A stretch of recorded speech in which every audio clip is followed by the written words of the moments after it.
Hello दोस्तों, मैं सुजीत यादव आप सब लोग का ब्राइट गुरुकुल में स्वागत करता हूं।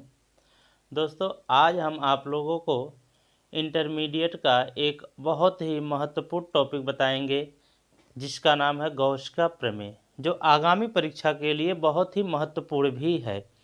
तो गॉस का प्रमेय क्या होता है? गॉस साहब ने एक नियम दिया था। उन्होंने ये बताया कि मान लीजिए कोई भी बंद पृष्ठ है, कोई भी बंद आकृति है, तो उस बंद पृष्ठ से गुजरने वाला जितना भी वैद्युत फ्लक्स होगा, किसी भी बंद पृष्ठ से गुजरने वाला जो भी वैद्युत फ्लक्स होगा, वह उस पृष्ठ पर उपस्थित आवेश का 1/ε0 गुना होगा।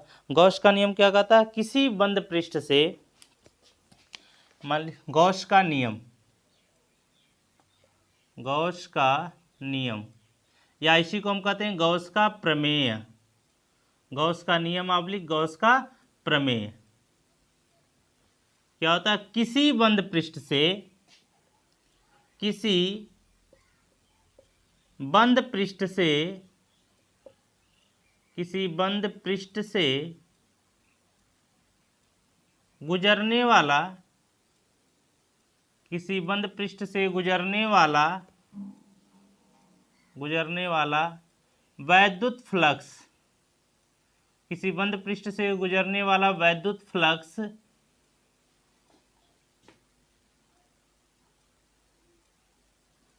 उस पृष्ठ से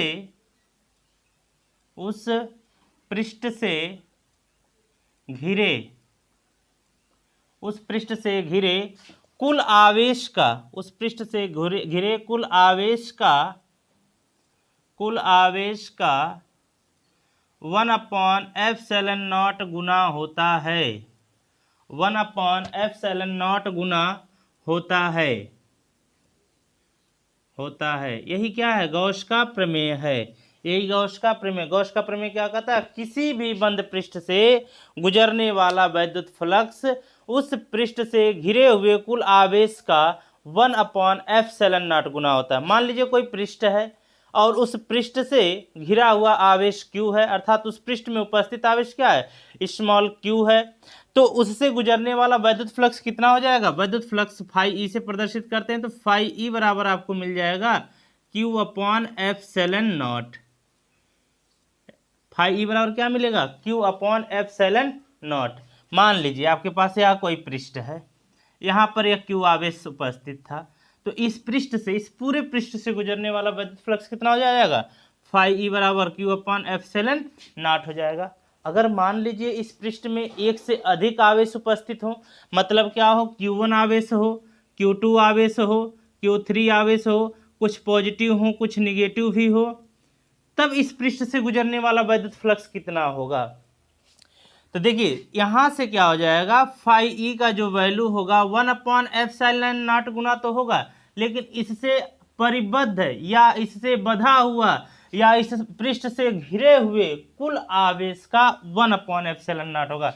मतलब क्या करेंगे? इन सभी आवेशों को आपस में जोड़ लेंगे। जब इन सभी आवेशों को आपस में जोड़ लेंगे, साधारण सिंपल मैथमेटिक्स के हिसाब से जोड़ लेंगे हम, तो क्या हो जाएगा? Q1 + Q2 + Q3 - Q4 और -Q5, ये हो जाएगा आपके सामने। तब उस कंडीशन में φE का वैल्यू 1/ε0 ब्रैकेट में Q1 + Q2 + Q3 + Q4 - Q5/ε0। अर्थात हम इसको इस तरह से भी लिख सकते हैं 1/ε0 और सिग्मा Q, मतलब आवेशों का योग, आवेशों का योग।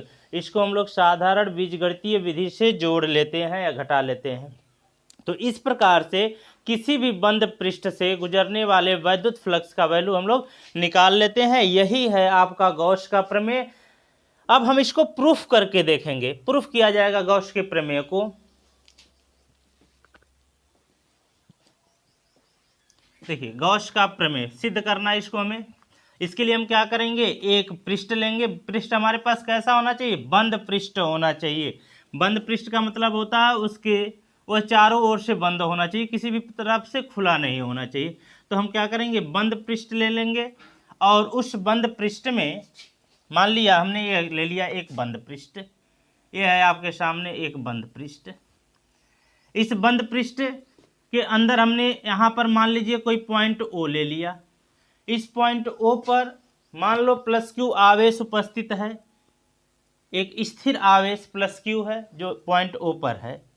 इस पॉइंट ओ से स्मॉल आर दूरी पर इस पृष्ठ पर एक पॉइंट पी है। इस पृष्ठ पर क्या एक पॉइंट पी है, और यहाँ पर हम एक छोटे से क्षेत्रफल अवयव की कल्पना कर लिए। हमने मान लिया, हमने एक छोटा सा क्षेत्रफल अवयव ले लिया। इस पूरे क्षेत्रफल में से हमने क्या किया, एक छोटा सा क्षेत्रफल ले लिया इसमें से, जो जिसके अंदर क्या पॉइंट पी है। यहाँ से कितना दूरी पर है, स्मॉल आर दूरी पर है। इस पॉइंट ओ को हम इसके क्षेत्रफल अवयव के इस पृष्ठ से मिला देंगे और इसको यहाँ से मिला दिया जाएगा। तो यह क्षेत्रफल अवयव इस केंद्र ओ पर एक कोण बनाएगा। यहाँ जो कोण बनाता है इस कोण को कहते हैं घन कोण। किसी भी पृष्ठ के द्वारा उसके केंद्र पर बने आंतरिक कोण को घन कोण कहते हैं। इसको दिखाया जाता है डी ओमेगा से। इसको कितने से दिखाया जाता है, डी ओमेगा से दिखाया जाता है। तो इस पॉइंट पी पर हम इसके कारण प्लस क्यू आवेश के कारण पॉइंट पी पर चुंबकीय क्षेत्र की तीव्रता उत्पन्न होगी, और यह चुंबकीय क्षेत्र की तीव्रता की जो दिशा होगी वह ओपी के अनुदिश होगी। ओपी के अनुदिश का मतलब इस दिशा में यह चुंबकीय क्षेत्र की दिशा होगी। और किसी भी क्षेत्रफल अवयव का जो दिशा होता है या क्षेत्रफल अवयव उस क्षेत्रफल के लंबवत होता है। क्षेत्रफल अवयव की दिशा किधर होती है, क्षेत्रफल के लंबवत होता है। अगर क्षेत्रफल इस तरीके से है तो इसका जो क्षेत्रफल अवयव का जो दिशा होगा वह लंबवत ऊपर की ओर होगा।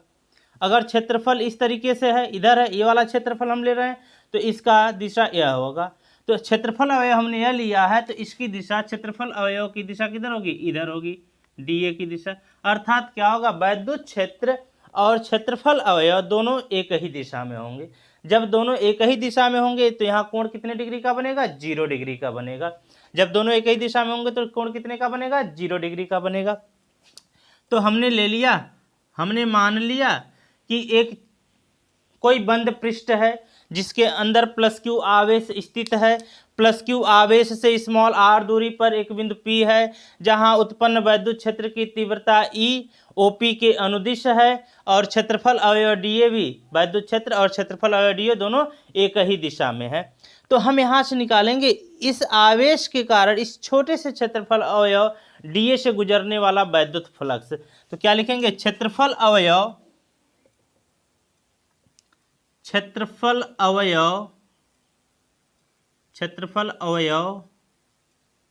डीए से गुजरने वाला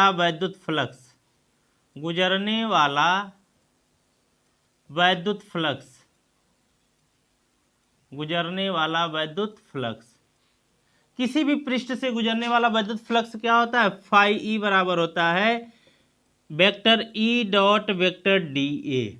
vector E dot vector D A मतलब क्या होता है, वैद्युत क्षेत्र और क्षेत्रफल अवयव के अदिश गुणनफल के बराबर होता है। वैद्युत क्षेत्र और क्षेत्रफल अवयव के अदिश गुणनफल के बराबर होता है। इस हिसाब से हमारे पास क्या हो जाएगा, फाई ई बराबर E D A cos theta. Phi E बराबर क्या होगा, E D A cos theta. हम जानते हैं यहाँ थीटा क्या है, वैद्युत क्षेत्र और क्षेत्रफल अवयव के बीच का कोण है। थीटा क्या है, वैद्युत क्षेत्र और क्षेत्रफल अवयव के बीच का कोण है। अब हम क्या करेंगे, किसी भी पॉइंट पर उत्पन्न, किसी आवेश के कारण किसी बिंदु पर उत्पन्न वैद्युत क्षेत्र की तीव्रता क्या होती है, हम जानते हैं कि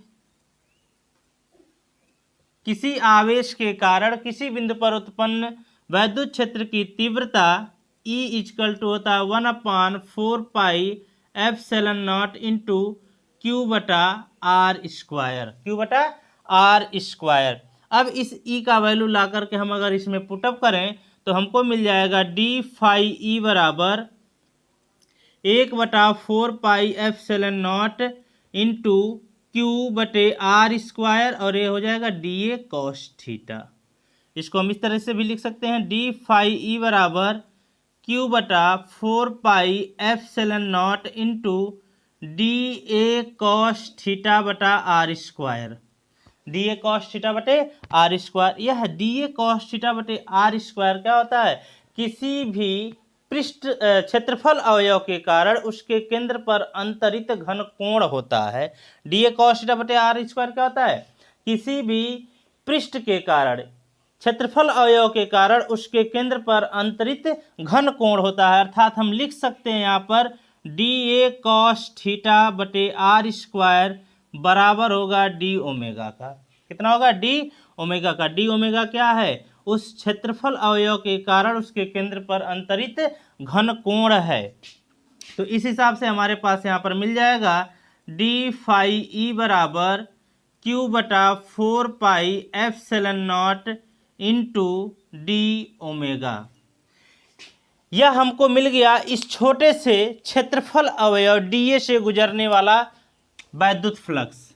इस क्षेत्रफल अवयव डीए से गुजरने वाला वैद्युत फ्लक्स कितना मिल गया हमको, डी फाई ई बराबर क्यू बटा 4 pi epsilon not into D omega. हमको क्या चाहिए, हमको इस पूरे पृष्ठ से गुजरने वाला वैद्युत फ्लक्स चाहिए। तो पूरे पृष्ठ से गुजरने वाला वैद्युत फ्लक्स निकालने के लिए हम क्या करेंगे, दोनों पक्षों का समाकलन कर देंगे। दोनों पक्षों का क्या करेंगे, समाकलन कर देंगे। संपूर्ण पृष्ठ से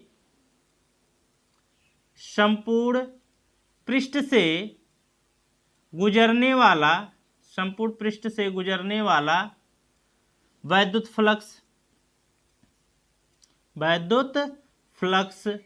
संपूर्ण पृष्ठ से गुजरने वाला वैद्युत फ्लक्स क्या करेंगे, इसके लिए हम दोनों पक्षों का समाकलन कर देंगे।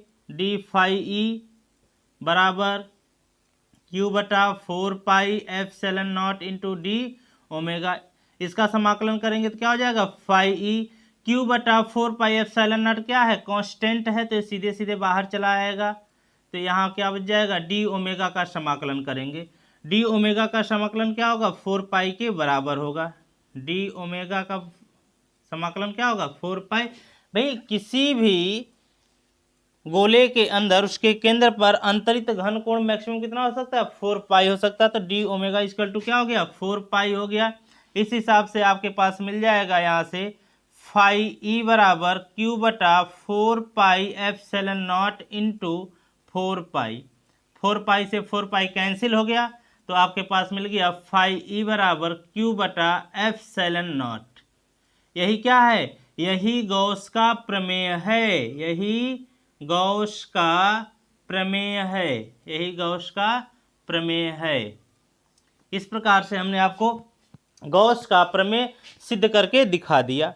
इसी प्रकार से हम और भी आगामी परीक्षा को ध्यान में रखते हुए महत्वपूर्ण टॉपिकों को लेकर के आते रहेंगे।